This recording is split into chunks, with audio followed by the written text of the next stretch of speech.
Good morning, everyone. All hands on deck. We're going to start in, 1 minute.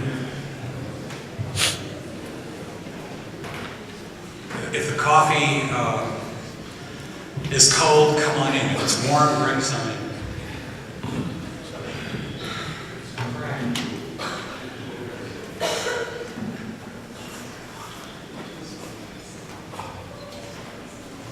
All right, let's begin. Good morning, everyone. It's delightful to be here in my hometown. I was born, I can actually slip into my New York accent. I was born on the corner of 94th Street and 5th Avenue, not too far from here. All right, now that I've said that. I'm Ben Schlesinger, chairman of this morning's panel, and I've got a few slides that will basically act as a buffer to allow the rest of the people to get in the room so they can hear our speakers. So I'm going to stall you for a minute with basically one or two slides. That's all I've got. Just basically some opening thoughts on the panel. What are we here to talk about? By global imperatives, I'm referring to economic imperatives, energy, carbon policy, carbon action, strategic imperatives, both for oil and gas. Just some examples, obviously, with a rush to coal taking place in Asia, gas substitution, holds the promise of improved air and carbon realities, but as long as the gas can be affordable and as long as it's plentiful. As far as oil is concerned, a totally separate market. BP reports that 80 million new vehicles hit the street last year. Same was true the year before, and I understand it's going to be more than 80 million this year. With 80 million new vehicles hitting the streets, the figure will probably soon hit 2 billion vehicles worldwide if it hasn't already. This is a lot of fuel demand, So we want to think about, whether the miracle that we've been experiencing in the United States is transferable. How much of our experience, can be moved overseas? Is there a way this can be done safely? It's ironic discussing this here in New York City. Fracking is banned in this state.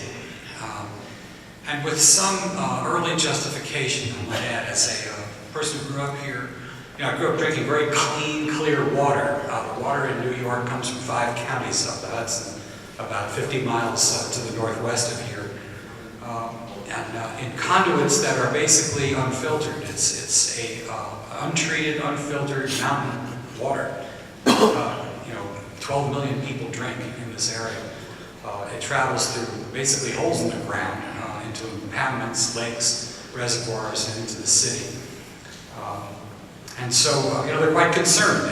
They don't want to see industrial activity of any kind, let alone oil and gas drilling. But no kind of industrial activity is really allowed in these 5 counties. New York City kind of dominates the rest of the state politically, as many people understand.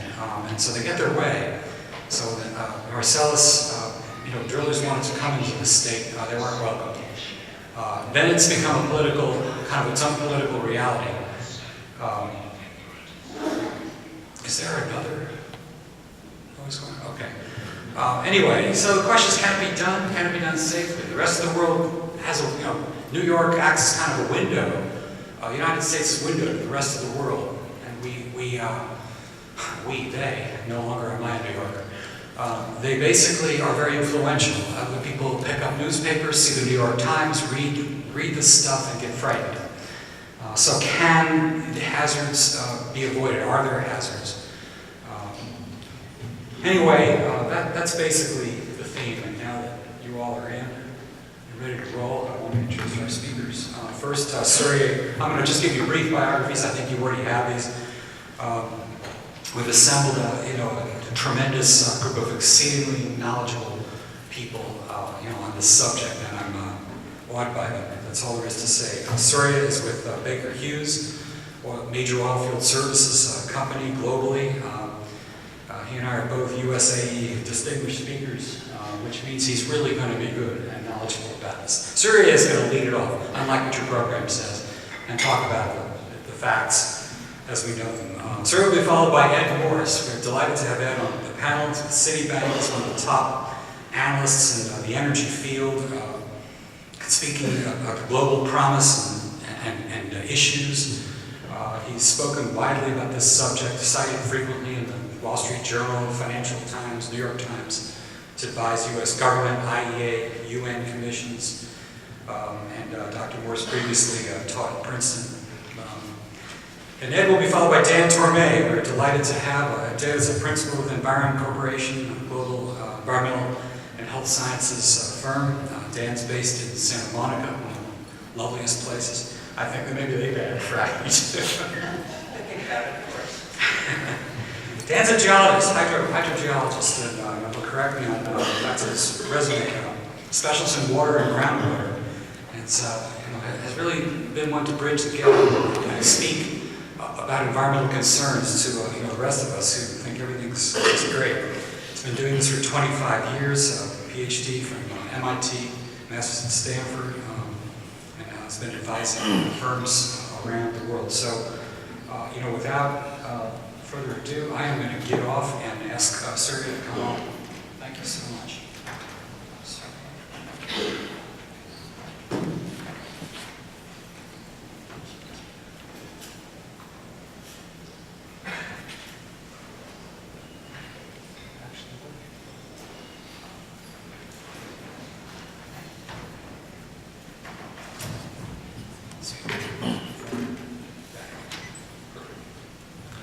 Thanks, Ben. I'll start off with a little bit of history about the US phenomena. It was really a perfect storm that came together over here. There were technological factors, there were economic factors, there were business factors. All of those came together to create what people are now calling the Shale Revolution here in North America. And after that context, I'll lead into what are the factors that need to come together anywhere else in the world for this to be replicated. And I'll probably have a slightly cynical, pessimistic sort of view when I get to the actual expansion outside. So first, begin with the history. The chart here just goes to about 1950, but even another 50 years before that. In the granite quarries, they were using water to break open rocks. Back in the days of the Texas gushers, they would actually see that when the oil flow dwindled, you just got a roughneck to go drop a stick of dynamite down the well. Sometimes bad things happen, but most of the time the oil flow would improve. So those ideas were coming together back in the middle of the century, and then by about 1936, I think, was the first patent on hydraulic fracturing. And at those times they used to use all kinds of gum to pump these hydraulic fractures. And gummy stuff doesn't do well with rock that doesn't have a lot of flow capacity. And that's why slick water frac, in case you've heard of the term slick water, came about later in this history timeline, where, there's a guy by the name of George Mitchell, a private individual who just wouldn't give up. And if I were to, attribute the breakthroughs to any one person, that would be George Mitchell of Mitchell Petroleum, who later got acquired by Devon. So he just wouldn't give up on this whole idea of fracturing and maybe trying thereby to unlock shale gas. And Devon, meanwhile, they had an expertise in horizontal wells. So when the two came together, that's what unlocked shale gas. And like I said, there were a lot of other things going on. We were looking at there'd been the oil shock of the 70s, dwindling gas supplies. We were in structural decline. So the government, I mean, North America as a whole was very motivated to make any kind of gas supply, domestic gas supply happen. So that's why there were like Section 29 credits, there was the Gas Research Institute that was established. All of those were contributing towards this phenomenon. And those of you who aren't familiar with the US map, deep in the heart of the Southwest, well, central South, is Texas, where all of this actually happened. Barnett Shale, that is the map up there. And by about 2005 or so, realization had dawned that, okay, it's the horizontal wells and fracking all put together that unleashes, I mean, this enormous amounts of gas. And by the way, most of you must have heard that it's mainly the smaller independent producers who were trying new things. Most of the majors, they were interested in all their conventional reserves. I mean, tried and tested, that's what they were focusing on. These were the small guys who were trying to get into the game and make a quick buck out of it. So by about 2007, you see the red bars on that chart below. Predominantly all wells being drilled were horizontals. And the blue portion is the vertical wells. And after the Barnett, around 2007 or so, the other plays started to take off, and the rest, these charts, by the way, I mean, if you've been going to the other sessions this conference, you've already seen these charts many times. And right now, we're looking at a future where, as a matter of fact, even today, I would say, most of the tight gas, which is just very tight sandstone, not quite geologically classified as shale, but those are also pretty much shale, for all practical reasons. And anyone who is drilling and completing in these, the orangish, brownish tight gas band there, they are actually drilling horizontal wells and doing multi-stage fracs. So all of that is today already contributing more than half of our gas supply. And if you look at what our future looked like before any of this happened, we were importing like nobody's business. We were building LNG port terminals. And then just around 2007 or so, you see the oil and gas prices started to diverge very widely. And suddenly it became much more attractive for operators to go to oil plays. And the thing is, I mean, you establish all these rules, how to drill, how to frack in gas plays, but those same lessons applied almost exactly as is in some of the oilier plays. And then around 2007, 2008, 9, 10, all these gas rigs started to move towards the oilier areas because you weren't making any money, or hardly any money, in the gas plays. And by the way, when you're drilling for oil, there's a lot of associated gas that gets produced anyway. So gas more and more started to become a distressed commodity. There were people who were ready to pay for that gas to be taken off their hands so that they didn't have to flare it. And here we're talking about energy and the economy, so we have to have a word or two about the economic impact. The numbers speak for themselves, but profound is just one word that describes it. And by the way, when we talk about the shale revolution, oil and gas, most people don't realize it, but there's a lot of other industries that also changed very dramatically. We were building fertilizer plants overseas. After the shale revolution, a lot of plants owned and operated by foreign participants are now being established here in the US, because you have, I mean, the raw material is here, cheap, abundant. So petrochemical manufacturing, I mean, that's also boomed. Along with that, I mean, a lot of our power generation mix has switched from coal to natural gas, which means here in the US, for the first time, we saw a declining trend in greenhouse gas emissions. But if you look at it holistically, it just meant that a lot of that coal, which wasn't being consumed over here, became consumed somewhere else. And I think Europe saw a significant increase in greenhouse gases. So as a whole, the ecosystem, I mean, probably didn't see very much difference, or maybe saw even an increase. But here in the US, we saw that difference.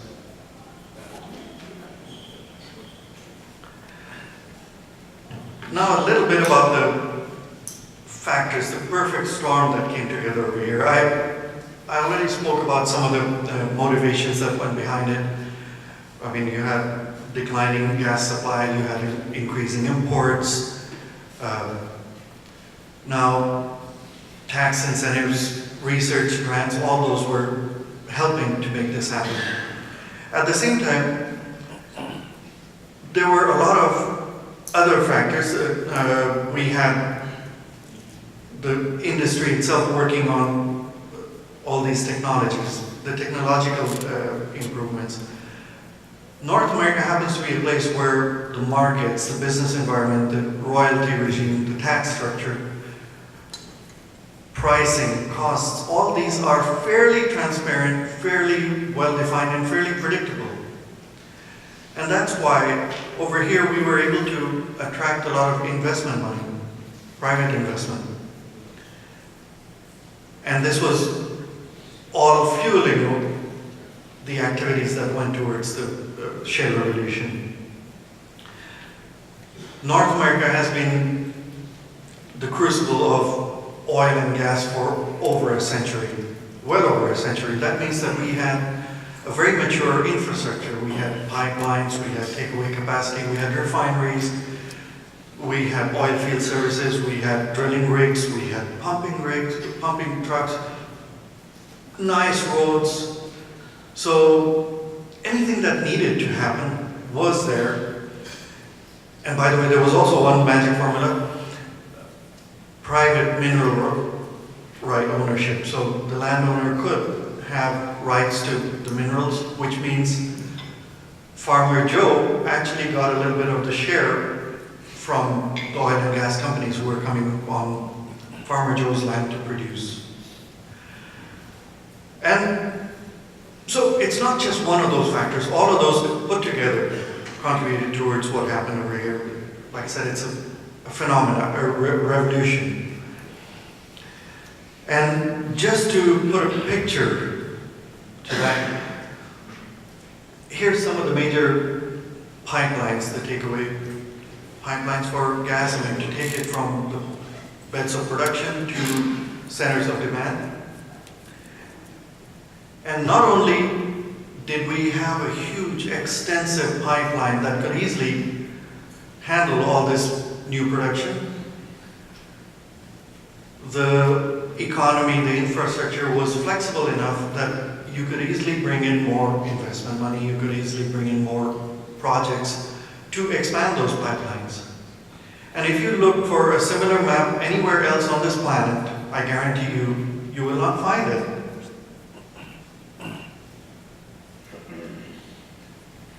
So having laid that background,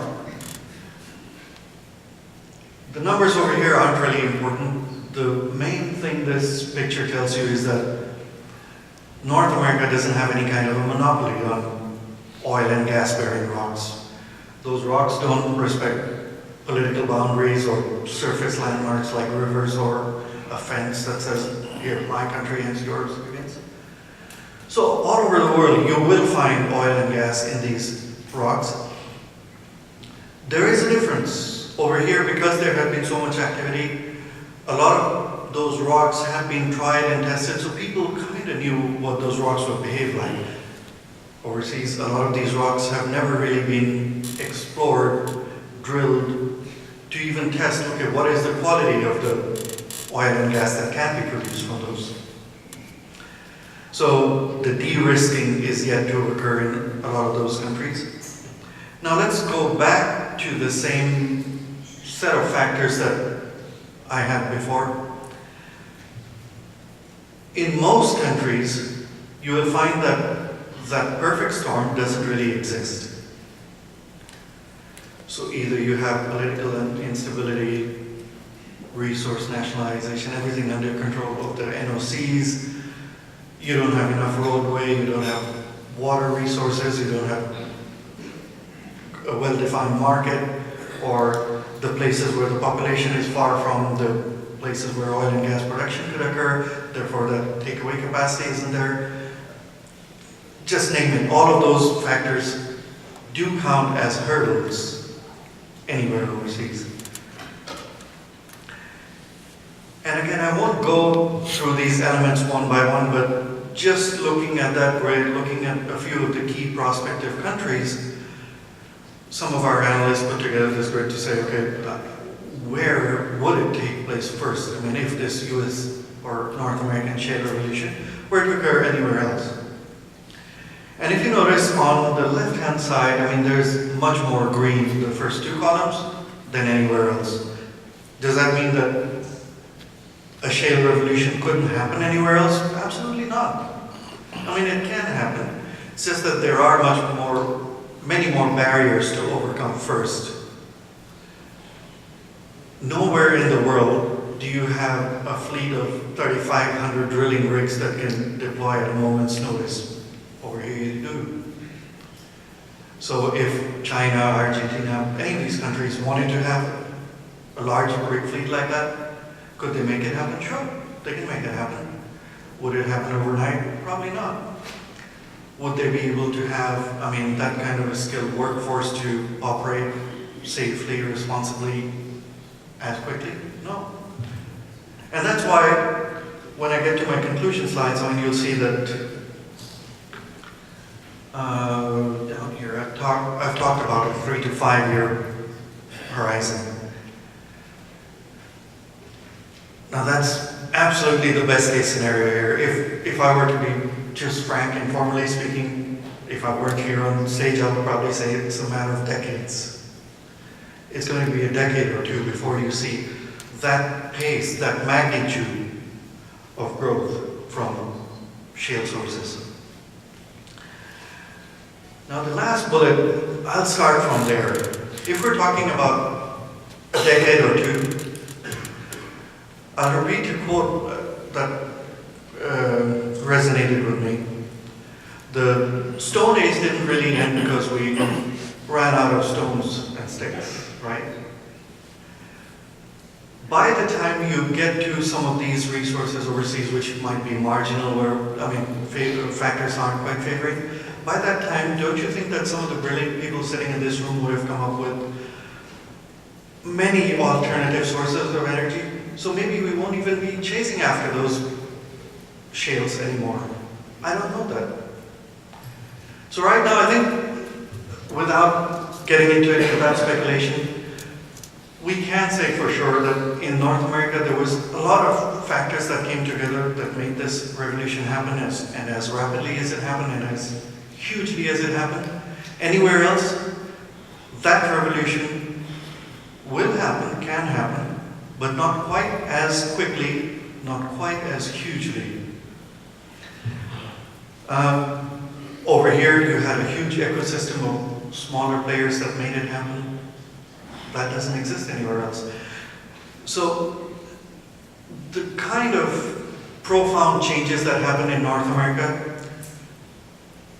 we've set the stage. It can happen anywhere else, but don't hold your breath on it. It's going to be at least 5, 10, 15, 20 years down the road. Thank you.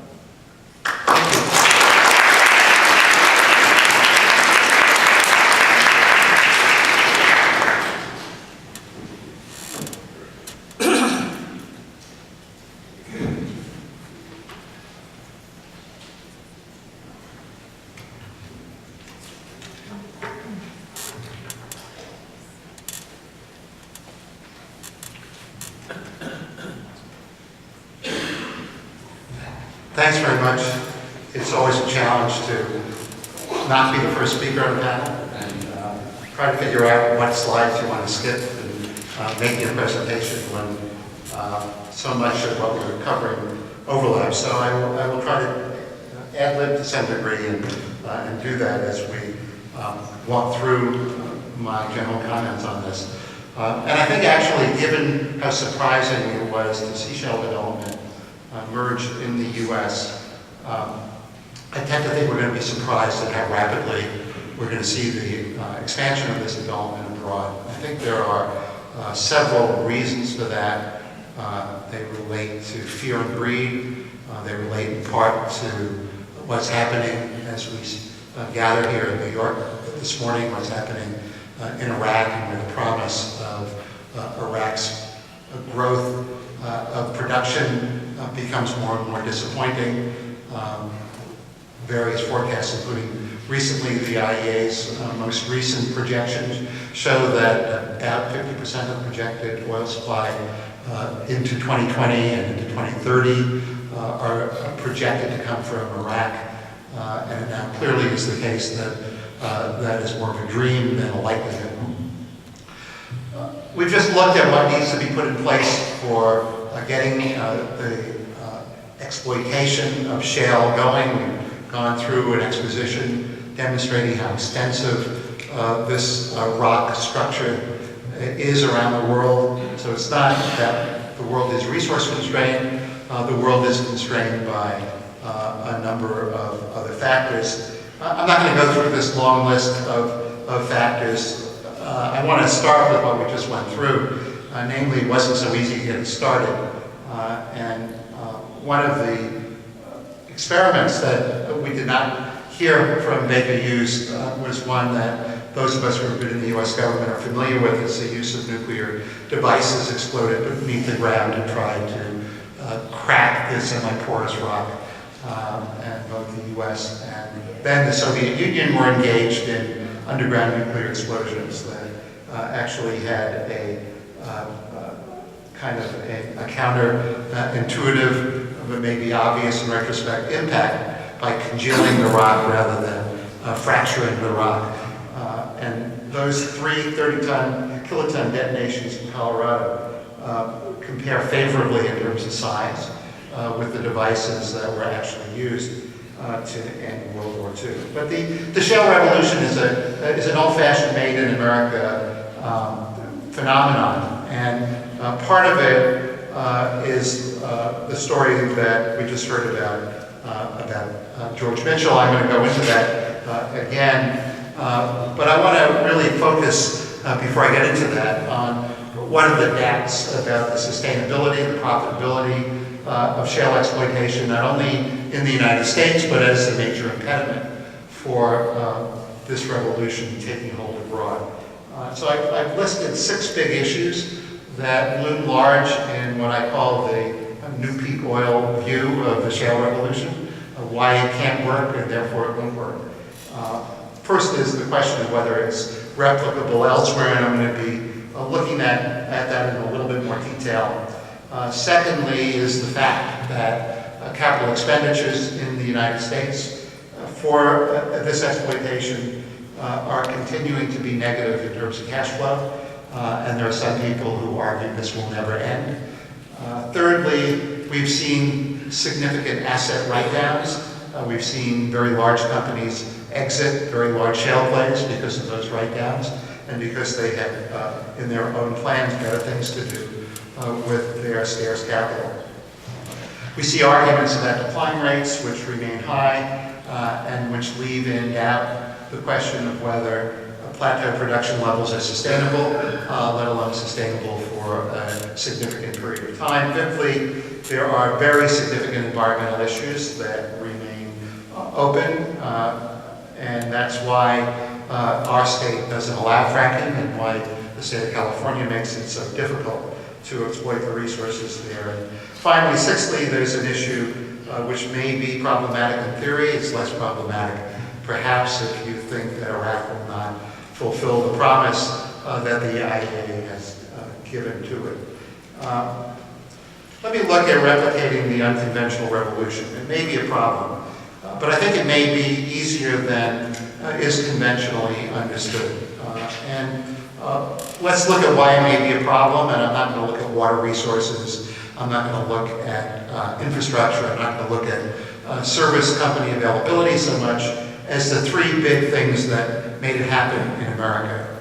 And these are, first of all, a bunch of greedy entrepreneurs, people who smelled blood, smelled wealth, smelled that they could be billionaires if they could only find a way to get through the ability to penetrate semi-porous rock and make those rocks more porous. So it took a wildcatting culture, and a wildcatting culture that not only exists in terms of the heads of these 10,000 companies that we have in North America, particularly in the United States, but to some degree in Canada, but it also has to do with decision-making in those kinds of companies where, and by the way, if you want a good look at this, two Wall Street Journal reporters wrote two of the best books, two of the handiest books to use on the subject of why the revolution took place, Russell Dole's The Boom and Greg Zuckerman's The Frackers.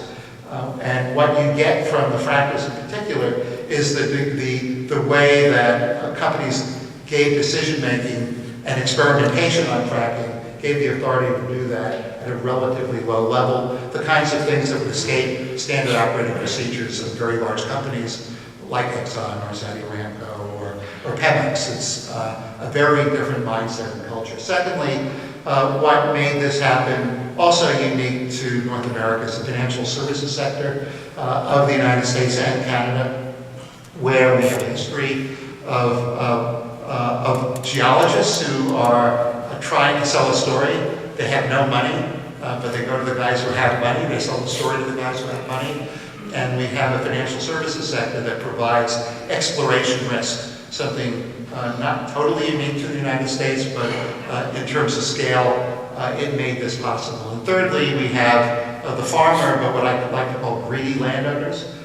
Greedy landowners who all of a sudden see that they can get as much as $30,000 an acre, usually less, but not necessarily much less than that. And they can collect a royalty for as long as they have production on their land. This really is unique to the United States as the only country in the world in which mineral rights can be owned by individuals, and where the individuals buy our royalty system has a hold on the company because there's a work requirement imposed, as there has been for the last 150 plus years in the development of these royalty contracts where, and this will be something I'll speak about again, where the guy who's got the land has to drill on it, and that also is particularly important. So, to me, in looking at where this can spread and how rapidly it can spread, it really is a question of whether a country, government, can make these three things available: the greedy entrepreneurs, the greedy financial services sector, and a functional equivalent of ownership of mineral resources under the ground. Where can they find ways to make it possible to exploit the fairly robust shale resources that are available?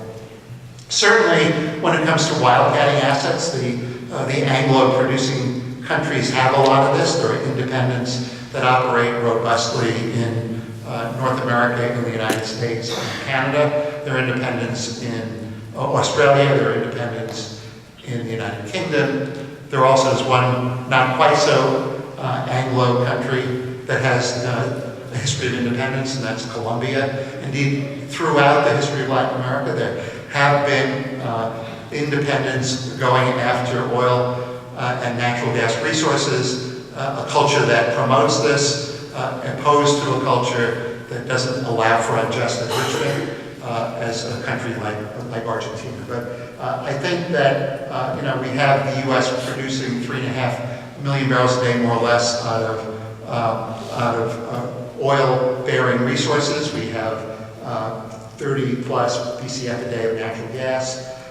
Canada is producing about a tenth of that. It's 10% of not only total shale production in North America, but 10% of Canadian production. And even though the cap in its latest projection of Canadian production sort of ignores this resource, the resource base has been growing as rapidly as it has been in the U.S. from a lower base. Another functional equivalent can be found in large companies, which are just at the beginning of putting resource and development capital into exploiting this resource base. And yes, the leadership of it has been in the services sector, and the services sector is, by the way, quite international. We have large companies that are engaging abroad, and I'm looking at Adams Miskin, at least the latest EIA report that I looked at on shale production indicates that the Bajanov is now producing about 120,000 barrels a day. And there certainly are political reasons to think that the large companies engaged in exploitation of shale are being encouraged by a government tax system, are being encouraged by a government that sees production elsewhere declining and needs to produce from their vast resource base to get it going. And yes, it may not be profitable yet, but it wasn't profitable at the beginning in the U.S. So government motivation is there to potentially create a low tax environment. We have a neighbor to our south. The resource base in their version of the Eagle Ford is significantly greater, at least in terms of technically recoverable resources on the Mexican side of the border. We have a government south of the border that has just enacted a legal reform, constitutional reform, about to put in place a set of new regulations. They will be undoubtedly rough in getting them going, but we know that the government is highly motivated to find a way to boost production so that, as the president has said, as President Peña Nieto has said, he wants there to be at least 500,000 barrels a day more production by the time his presidency ends than it had at the beginning, and that is a motivation. And the Mexican private sector is certainly poised to enter the sector. There are Mexican companies that have put a significant amount of capital into drilling in Texas, that understand the security issues south of the border, and that make it look possible. Still, it is a cautionary tale outside of North America. I think the hurdles are regulatory in part. They are enormous because of fears in and out of North America about what can happen without proper regulation.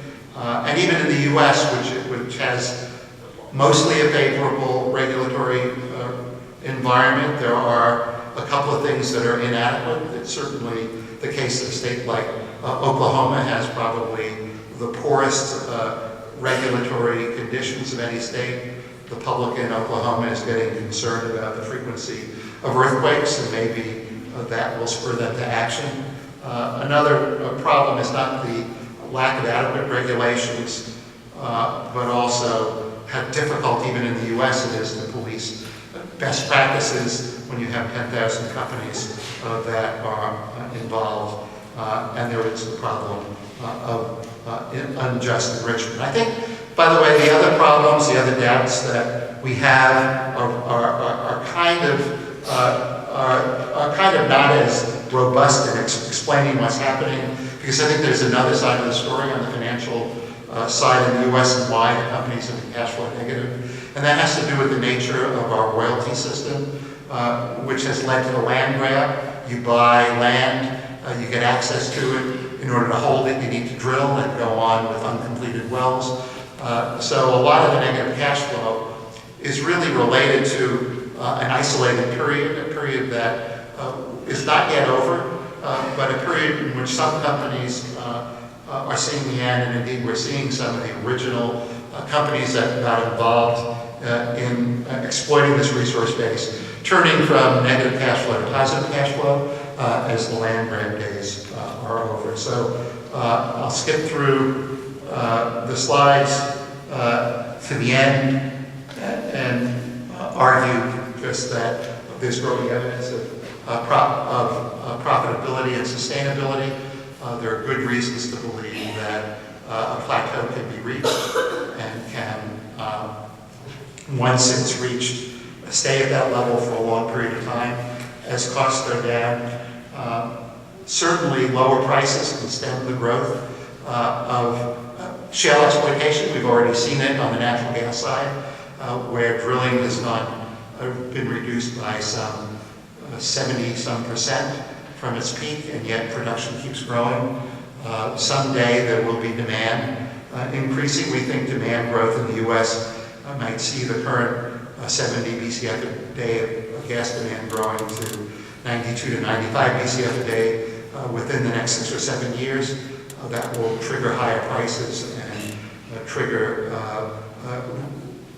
going back to gas directional drilling.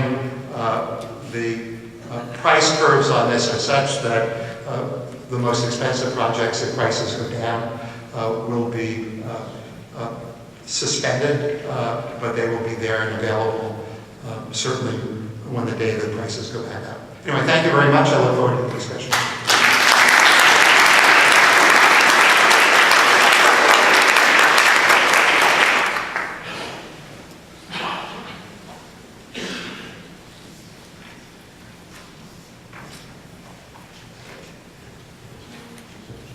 Good morning.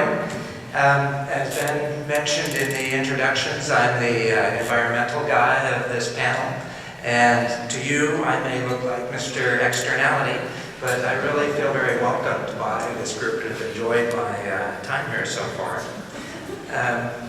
My dad always told me that if you're in a room with 5 economists and you ask them a question, you'll get 5 different theories. And we've already seen something like that already with some of the different views of whether the hydraulic fracturing boom can be taken up by the rest of the country. There's both sort of the more challenging view that Syria was presenting, and then Ed's more optimistic assessment. In my part, I'm going to be focusing purely on the environmental issues. And in order to do that, I'm going to use elements of a major study that I completed a year ago. It was the first ever study that looked at all of the environmental impacts of hydraulic fracturing at a particular oil field in the middle of Los Angeles. Our neighbors included Beverly Hills and Culver City, people who, about a third of the people have the phone number of their congressman on their iPhone. And then the other part of our neighbors are South LA, where most of the riots occur in Los Angeles. So besides being a very densely populated area, it really runs the gamut of potential concerns that you might face. And the study itself was asking the question, are additional protections required at this oil and gas field above what is already there for the conventional oil and gas deposits? And the Los Angeles County, the government agency in charge, after reviewing the study, said no, there's adequate concerns. A fairly unusual answer, I'm sure you'll all agree, but there you have it. So for historical purposes, I'm using the old EIA map there. But this study, I think really helps look at this question of whether the shale boom can be exported. And internationally, as well as here in the United States, it's really this social license to operate that is the major hurdle. The social license to operate is commonly used outside the United States. It pretty much means you have to take account of the concerns of the locals. It's not enough to get your agency permits and approvals. You also need the acceptance of the community at some level. So that will be woven through my remarks here. Okay. So the main issues that we're going to look at are protection of drinking water sources, chemical migration, produced water management. When you look at all of the curves that we've been seeing of predicted increases in natural gas development, oil development as a result of this boom, you could do a third one that is the growth in produced water. 90% of what comes out of the ground when you're pumping for oil and gas is water. And I haven't done the math yet, but the US is probably the major producer of this water globally. And then induced seismicity and this social license to operate. Those are the main things we'll be looking at.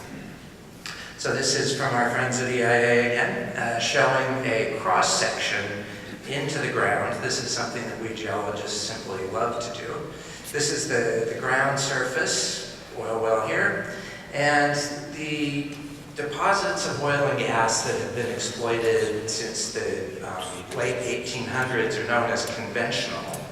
And these accumulate in geological traps. Here we have a fold with relatively impermeable material there that seals it and allows the accumulation.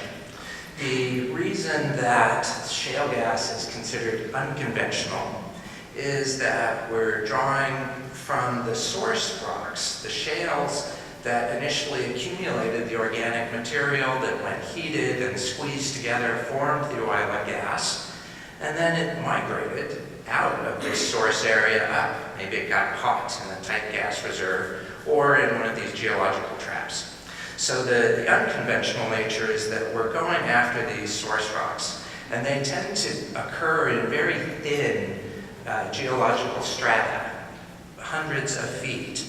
And so that is why the horizontal drilling is so essential, and most importantly, the ability to know where the tips